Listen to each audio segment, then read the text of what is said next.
ये फुकनर जियोनी ओ मंडेला नसनियो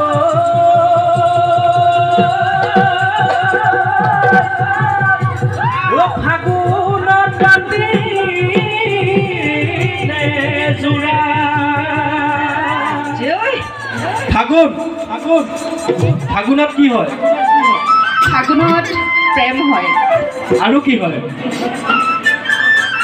কি হয় ফাগুনত জোৰা পাতে কোনোবা ফালে যদি লঠঙা বিৰিক ধুলিয়ৰি পাত আৰু কোনোবা ফালে কি হয় অপূৰ্ণ হৃদয়ৰ বাসনাসমূহ পূৰ্ণ হয় ফাগুনতে গতিকে ফাগুনক লৈ আমিনো কি দিম আমি ৰাহুললৈ এটি যোজনা দিছিলোঁ পূবালীলৈ এটি যোজনা দিছিলোঁ ইতিমধ্যে গাই দিছোঁ আকৌ কৈছোঁ ৰাহুলে জাজিত ঢোল বজাইছিলে আৰু জাজিৰ পৰা ঢোলৰ চেও গৈ চৰাইদেউত খুন্দা মাৰিছিলে আৰু সেই ঢোলৰ চেৱত আমাৰ ফুকনৰ জীয়ৰী পূবালী ফুকন আৰু মাইবেলাৰ নাচনী একেবাৰে মাইবেলা নৈখনৰ কাষতে তাইৰ ঘৰ ফাগুনত জোৰা পাতিলে আহে দুইটালৈকে শুভেচ্ছা জ্ঞাপন কৰিছোঁ বহুত বহুত এইখন এই জাজি জামুগুৰি জাজি কি হয় ক'বলৈ বিচাৰিছোঁ আপোনালোক সকলো ইয়াৰে জাজিৰে বাসিন্দা কিন্তু তথাপিতো আমাৰ মনত কিছুমান কথা আছে এটা জাজি বুলি ক'লে আমাৰ এটা আৱেগ আছে কেৱল এই জাজি অঞ্চলটোৰ মানুহখিনি নহয় জাজি বুলি ক'লে সমগ্ৰ অসমৰে এটা ইতিহাস আছে এটা বুৰঞ্জী আছে এটা আৱেগ আছে ও ৰঙামুৱা চোতাল পালে সিমান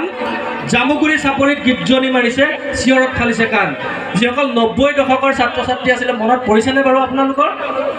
ধনী কবি বিনন্দ চন্দ্ৰ বৰুৱাই লিখা এটি দেশপ্ৰেমমূলক কবিতা এই জাজি জামুগুৰিৰে সুসন্তান এই জাজি জামুগুৰিৰে মহাবীৰ ৰঙামুৱা বীৰ এই অঞ্চলটিৰে এজন মহান বীৰ আছিলে যিজন অসম বুৰঞ্জীৰ পাতৰ পৰা অকণমান আঁতৰি আছে আৰু আমি যিসকলে জানো তেওঁলোকৰ বিষয়ে অকণমান জানো এই ৰঙামুৱা বীৰেই যেতিয়া মানে অসম আক্ৰমণ কৰিছিলে তেখেতে মানক ৰোধ কৰিবৰ কাৰণে মাকে তেখেতক পঠাই দিছিলে যে যা বোপাই জামুগুৰি চাপৰি পালেহি এই অঞ্চলটো পালেহি মান আহি পেলাই মানক ৰুধিব লাগিব গতিকে ইয়াৰ পৰা যুদ্ধ কৰিবলৈ যিজন মহান বীৰ গৈছিলে ৰঙামুৱা বীৰ সেই বীৰজনৰ ঘৰ এই অঞ্চলটোতে আছিলে গতিকে তেখেতক আমি শ্ৰদ্ধাৰে সোঁৱৰণ কৰিছোঁ আৰু এই জাজি অঞ্চলটোৰে এজন পাহুৱাল ডেকা আমাৰ ৰাহুল ৰঞ্জন গগৈ তেখেতৰ পূবালী ফুকনৰ লগত আজি শুভ বিবাহ আমি সকলোৱে দিবলৈ একো নাই আমাৰ একাজলি মৰম যাচিছোঁ একাজলি আশীৰ্বাদ যাচিছোঁ আৰু একো দিবলৈ নাই আটাইতকৈ দুখীয়া বন্ধুকেইটা হৈছোঁ আমি কেইটা একো নাই কিন্তু আটাইতকৈ ধনী মনৰ বন্ধুকেইটা ৰাহুলৰ বন্ধু আটাইতকৈ ধনী মনৰ বন্ধুকেইটা ৰাহুলৰ বন্ধু সঁচা অৰ্থত যান্ত্ৰিকতাৰ পৃথিৱীখনত এনেধৰণৰ বন্ধুত্ব একেবাৰে বিৰল দিবলৈ একো নাই বিয়াৰ আগদিনাখন ৰাহুলক কি দিম পইচা পাতি নাই গতিকে আমি নিজৰ হাতেৰে এখন কি ক'ম শুভেচ্ছা পত্ৰ মৰমৰ এখন পত্ৰ আমি প্ৰস্তুত কৰি উলিয়াইছিলোঁ নামটো দিছিলোঁ ফাগুনী সমীৰ পঢ়ি দিছোঁ বেয়া পাব নেকি নাপায়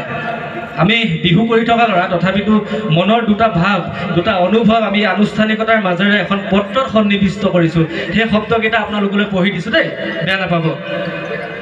চতৰ চেৰেং বেৰেং বতাহ জাকত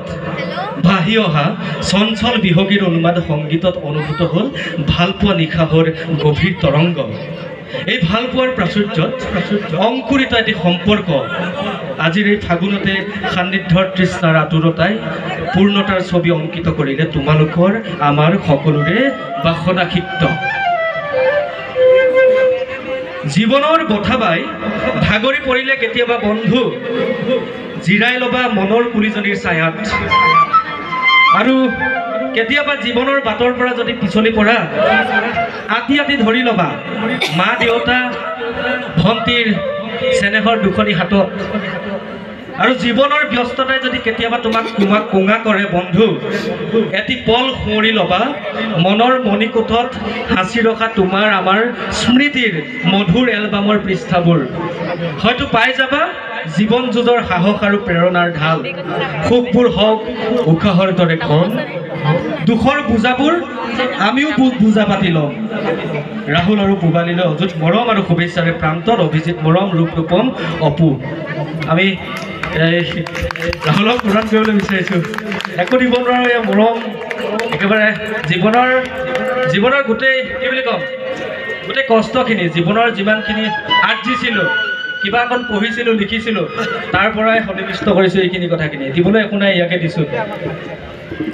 সঁচা অৰ্থত ক'বলৈ গ'লে কিছুমান অনুভৱ প্ৰকাশ কৰিবলৈ শব্দৰ অভাৱ হয় আৰু সেই অনুভৱৰ মাজেৰে আচলতে ইয়াত উপস্থিত প্ৰত্যেকগৰাকী অতিথি য'ত আৱেগ আছে য'ত মৰম আছে য'ত বন্ধুত্বৰ